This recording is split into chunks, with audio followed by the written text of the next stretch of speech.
This weekend, Australia votes in a referendum on the Indigenous voice to Parliament. This is what we're voting on. A proposed law to alter the Constitution to recognise the First Peoples of Australia by establishing an Aboriginal and Torres Strait Islander voice. Now, I don't have a problem with the Constitution recognising the Indigenous people of Australia, but I do have a problem with the voice part. And as with anything involving race and politics, the loonies have come out to show their true colours.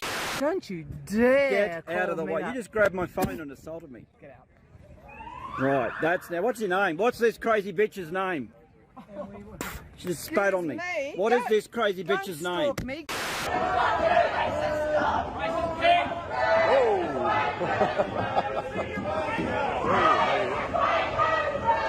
No. Now, I could go into key figures behind the push for the voice, like the writer of the Voice Handbook and literal communist Thomas Mayo, this lovely fella. The power in the voice is that it creates the ability for First Nations to go forth with coherent positions on what legislation needs to be created, what legislation needs to be amended, and punish politicians that ignore our advice. And also to pay respects to the elders of the Communist Party, who I think, without a doubt, have played a very important role in our activism. But I'm going to stick to what I know. Now, there's a few reasons I'll be voting no in this weekend's referendum. The unknown.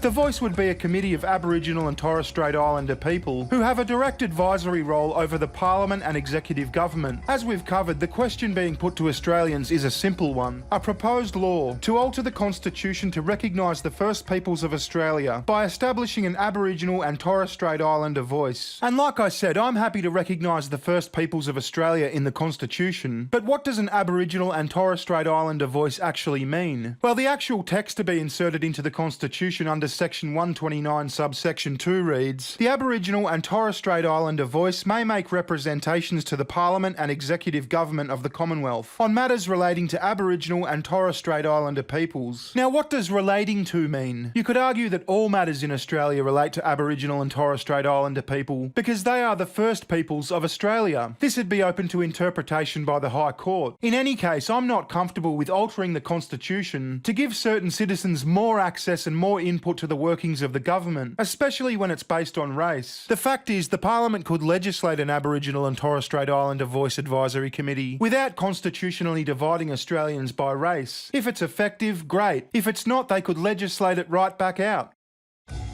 Representation. Australia is a representative democracy. I mean, we're part of the British Commonwealth, but effectively we're a representative democracy. We elect representatives to vote on our behalf in Parliament. That's how we get our voices heard by the government. Now, the Yes campaign will preach about the need for Aboriginal and Torres Strait Islander voices to finally be heard by the government. In 2022, we still don't have a framework where Indigenous people are represented into our legal, legislative and constitutional processes. But the fact is they're slightly overrepresented in Parliament, with 4.8% of federal parliamentarians being Aboriginal or Torres Strait Islanders, while making up 3.2% of Australia's population. Why do they need a permanent constitutional advantage when it comes to influencing the workings of our government? The Uaro Statement. The Voice to Parliament is a proposal put forward in the 2017 Uaro Statement. Now, the Yes campaign will have us believe that the Uaro Statement is a fairly fluffy one-page document calling for the Voice to Parliament and what they call the Makarrata Commission to supervise the process of agreement making between First Nations people and the government. The Uaro Statement from the heart that's constantly referenced to justify the creation of an Indigenous voice to the Parliament is normally thought to be just one page. At least that's what most Australians think it is, in part because that's what the Prime Minister has repeatedly told them. The Uaro Statement from the heart, I'd encourage people to read. It'll take you about 2 minutes. You can fit it on one A4 page. But when Sky News presenter Peter Credlin put in a Freedom of Information request for a full copy of the Uaro Statement, she received a 112-page PDF, which included 2 documents: the Uaro Statement, which made up 26 pages, and meeting notes, which made up the remaining 86 pages. So the Uaro Statement is in fact 26 pages long and includes the text, "Treaty could include a proper say in decision-making, the establishment of a truth commission, reparations, a financial settlement such as seeking a percentage of GDP, the resolution resolution of land, water and resources issues, recognition of authority and customary law, and guarantees for the respective rights for Aboriginal and Torres Strait Islander peoples. Now, Australia's Prime Minister has said on multiple occasions that he wants to implement the Uluru Statement in full.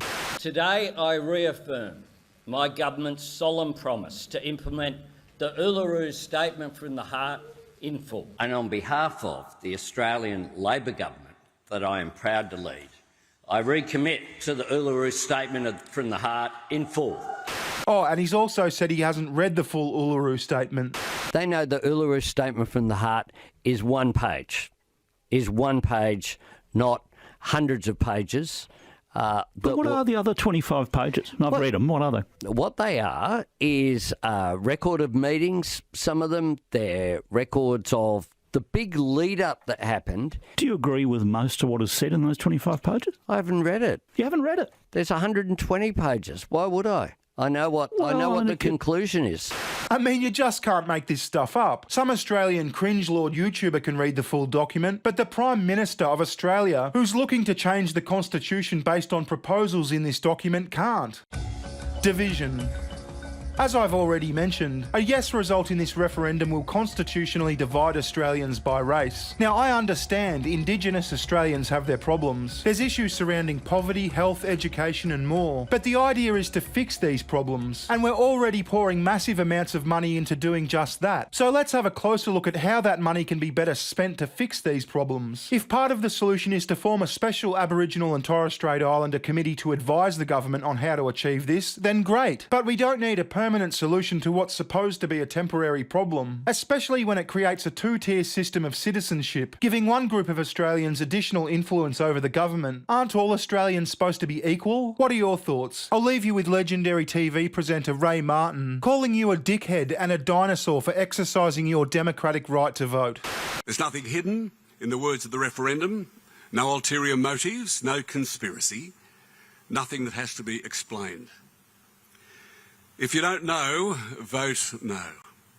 What a stupid, nonsensical slogan that is.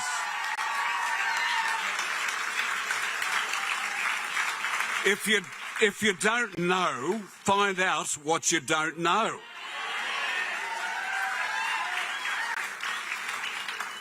What that asinine slogan is saying is if you're a dinosaur, a dickhead, who can't be bothered reading, then vote no.